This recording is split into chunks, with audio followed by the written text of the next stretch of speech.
Today, I will be putting to bed one of the most egregious, misogynistic, ridiculous cosplay myths that exist both inside the cosplay community and outside the cosplay community. This has been repeated by so many people so many times, giving different evidence that is flimsy and silly, which is why I'm using facts, history, and images to explore the actual truth. That truth is that hot women did not ruin the cosplay community. They aren't new. They've always been there. Hot women are just a part of cosplay, and you just hate hot women. Let's dive into this. Like, literally, the next time I hear someone say that the reason why the cosplay community is the way it is because of a handful of cosplayers back in, like, 2010, I'm going to scream. I can't do this anymore. But in order to actually go into this history, I need you to hold on to 3 facts. The first one is that when we are talking about cosplay in this, we are talking about wearing a fandom-based costume to a fandom-based event. That is, in general, what cosplay is, or was. It's changed because of the internet. The other one is that cosplay is not Japanese. The term cosplay absolutely is from the Japanese cosplay. But that was coined after Nobuyuki Takahashi in the 80s went to an American science fiction convention and saw the people dressing up and doing what we used to call masquerading. Now it's called cosplay. And 3, that cosplay started in 1939 by a woman in her mid-30s, Morojo. So there is a lot of back and forth about who the first cosplayer was. Was it the Trekkies? Was it the anime people that actually did cosplay and called it cosplay? Or was it Myrtle R. Douglas, also known as Morojo? A lot of people consider it to be Morojo, who has also been named the mother of convention costuming. She was an amazing person and was really the first person to bring a fandom-inspired costume to a fandom-related event. Now, Morojo was a science fiction enthusiast. She wrote fanzines or was an editor for fanzines. She was very, very active in the sci-fi community. And when she went to Worldcon in 1939, her and her boyfriend at the time, Forrest J. Ackerman, wore costumes. Those costumes is what she called futuristic costumes. They were based on some Pulp Fiction illustrations by Frank R. Paul, as well as H.G. Wells' The Things to Come. These were worn at Worldcon in New York in 1939, where no one else was dressed up. But Forrest J. Ackerman later said that he thought that everyone was going to be dressed up at this sci-fi convention, and they were just all in suit and ties, and then there was Morojo and Forrest J. Ackerman in their costumes. It kind of took off, though, pretty quickly. The idea of wearing these fandom costumes to these fandom events. Now, unfortunately for Morojo, she was a woman in a male-dominated society, in a male-dominated subculture, in which she was just told that she was the... That's really loud. I'm sorry.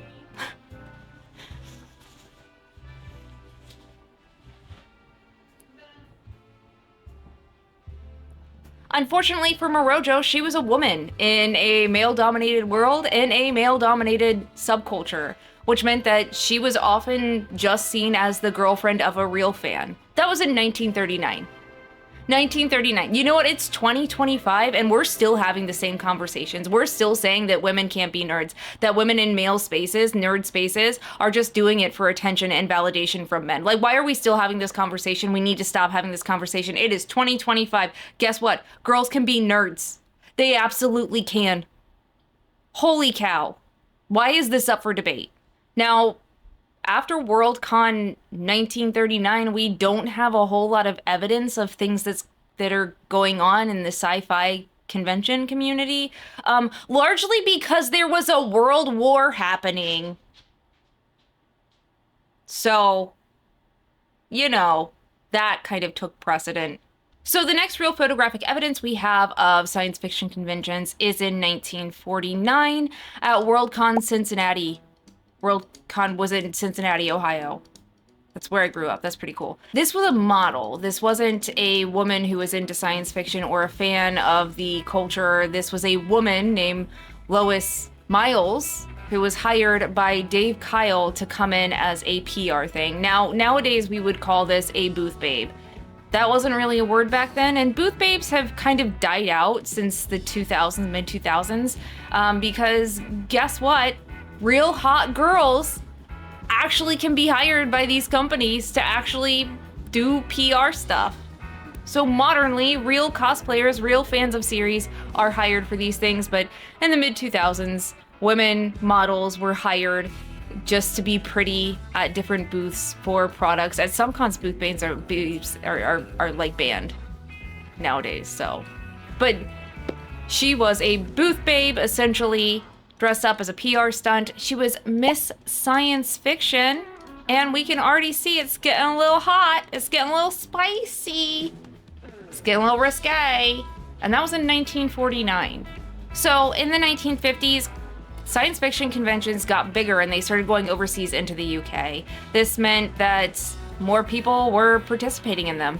And the masquerade aspect, which was the what cosplayers, they were called masquerades back then, followed overseas into the UK. And in fact, programming started having space for masquerades, which are different than masquerades are today, but like people just went on to show off their costumes. That was pretty much it. But yeah, costuming was already a part of the programming in the 1950s, both in the US and in the UK. And we started to see some more interesting things, despite the fact that at the time society was kind of prudish. People went to these cons and pretty much nothing, almost nothing. And that is partially given to the fact that the nerd community is kind of a subculture. It doesn't really follow the cultural norms of the main culture that is happening. So yeah, you had women in the 50s being hot. You had men that were shirtless at cons in the 50s. It was a very interesting time. I personally wasn't there, but it has been documented, and it actually seems like a blast.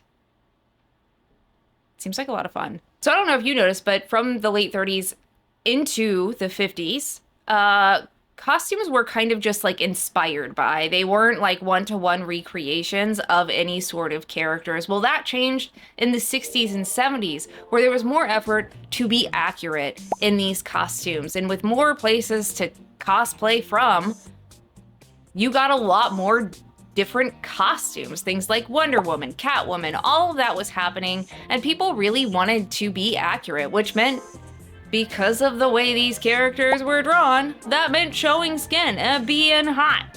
This was also during the free love movement. I don't know if you know your American history. I know a little bit about it, but people were more prone to showing their bodies after the very conservative era of the 30s, 40s, 50s. They were showing their bodies. They were being hot. They were being hot with other people. They were being hot with lots of people in the 60s and 70s. And the nerd spaces were no different. In fact, in the 70s, conventions started having to put into their programming guidelines that said, no costume is no costume, because there was a real problem with people showing up unclothed. That was a real thing. I can't show pictures because YouTube will take it down. But yeah, that was a thing that happened. If you dig deep enough, you will find it. It's very interesting. But yeah, that's how no costume is no costume started, and you will still see that rule. In a lot of science fiction, and particularly it's worded that way. Science fiction conventions tend to word it, no costume is no costume. Dragon Con still uses no costume is no costume, even though they didn't start until 1987. But it's kind of like a historical term within science fiction conventions, and anime cons nowadays have rules regarding what you can and can't wear, because it was a real problem. And if you give people a little too much freedom, they'll just show up butt naked, apparently. Kudos to y'all, because I'm not brave enough. I'm just not.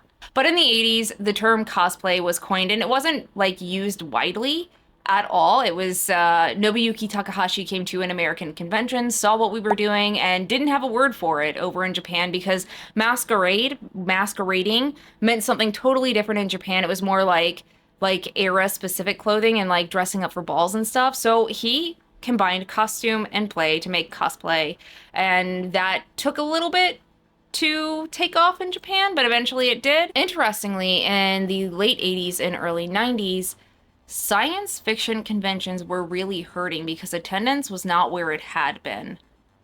And that's where anime actually comes in and saves the day. So anime started being introduced into the US pretty hardcore in the mid 90s and early 2000s, and there was this boom of new people that were interested in new things, and because of their interest in anime, they also got interested in other nerdy things. It was a big thing. So actually anime saved science fiction conventions. I'm sorry to be the bearer of bad news, but anime saved science fiction conventions.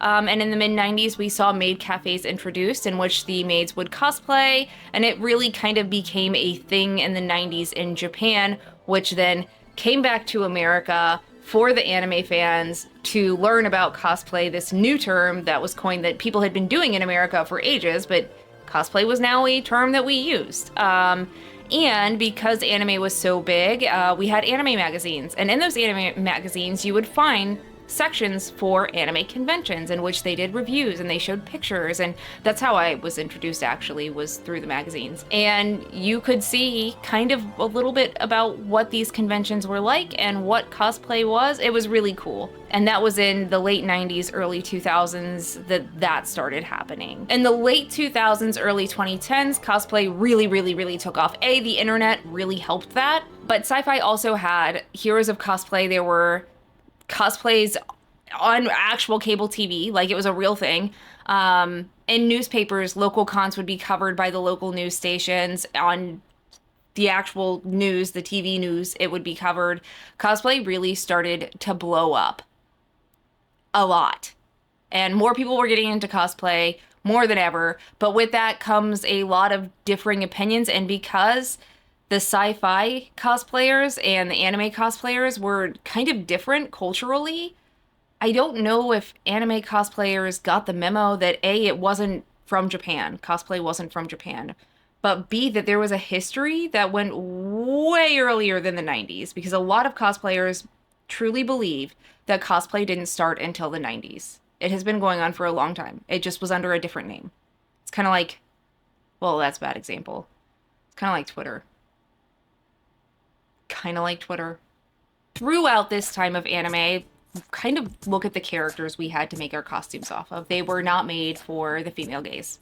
They were made for the male gaze. They were very revealing, and those are the characters we had. And so those were the characters we cosplayed. In the 2010s, we started seeing cosplayers actually get like movement on the internet like we hadn't seen before. Like Yaya Han has been there since the late 90s. But with certain cosplayers getting attention online, especially on boards like 4chan, we saw a shift in how people perceived cosplay. The outsiders, not the insiders, but the new incomers were getting that perception that cosplay suddenly changed when a handful of women came into it and cosplayed how they wanted to and got attention for it. That's kind of when it started shifting into this like misogynistic rhetoric of the cosplay isn't pure anymore. Like that's bullshit, and it's always been pretty risque, pretty hot. But people will always blame these handful of cosplayers for changing the trajectory of the cosplay community when really they were just doing what everyone else was doing at the time. They just got more attention than most of us ever got within those few years. At the end of the day, this is actually what really grinds my gears about the cosplay community, is that they don't really know their roots. And because they don't know their roots, and because generally they're looking back at something that wasn't actually true at the time. It's kind of like people being like, oh, cons were so great in the 2010s. No, they weren't. Like, cosplay was not good back then. There were entire websites to just making fun of people. It was really bad. You just didn't experience because that's not how you were engaged in the community at that time, right? But one of my biggest pet peeves about modern cosplay is this idea that A, everything you think or feel needs to go on the internet, generally on TikTok, but B, because you have feelings about something, that means that someone is doing something wrong. For example, I've seen many a young cosplayer say that people who cosplay over the age of 20, 25 are gross, and that they're weird, and that they're doing it for the attention of children. And that is just not true. It's just the most silly accusation I have heard in a long time, but I've also seen teenagers get upset when they go to cons and they're in these spaces with cosplayers that are following the rules but showing more body than the teenager is used to seeing, and those teenagers freaking out and saying that those cosplayers are predatory. And that also is just not true. You cannot put purity culture into these con spaces. You just can't. And if someone is following the dress codes that are in the rules, then they're fine. They are fine. Why do bodies bother people so much? And the thing that I find most ironic about it is we aren't talking about the dealer's room and what we see in the dealer's room. There's pillows, there's mouse pads, there's all kinds of stuff that have actual like graphic stuff on them. People just overlook because it's part of the culture, but they can't look at women who are hot and say that is also part of the culture. We see men wearing shirts at conventions that have actual acts of things on them. And no one talks about that. No one wants to say that that's gross and that's weird because it's weird. It's weird. Don't do that. I'm not here to yuck your yum. I just don't want to know about your yum. Don't make your yum my yuck, please. That's all I'm saying. At the end of the day, cosplay was not ruined by hot people. Hot people have always been in the cosplay community, and hot people are gonna be hot. That's just how this works. If you're hot, you're gonna be hot. This is not new. Nothing has changed. It's not like a handful of cosplayers came into the community and started something new, because this stuff has always been going on. What you are actually uncomfortable with is women. Is people feeling free. Like, oh, it grinds my gears. I can't stand it. But I hope that you now understand that cosplay has always been hot people being hot and being told they're wrong and bad for being hot. We're almost 100 years into cosplay, and this is still happening. And poor Morojo would be rolling over in her grave with the fact that we really have not made much progress socially as cosplayers. I hope you all learned something today. Thank you so much for watching. If you could leave a comment, subscribe, what do you think about cosplay? How does cosplay make you feel? Do you feel more confident when you're in cosplay? Because I know I do. So please let me know how you feel. Like, share, subscribe, all that jazz. I will be back soon. Thanks for joining me. Bye-bye.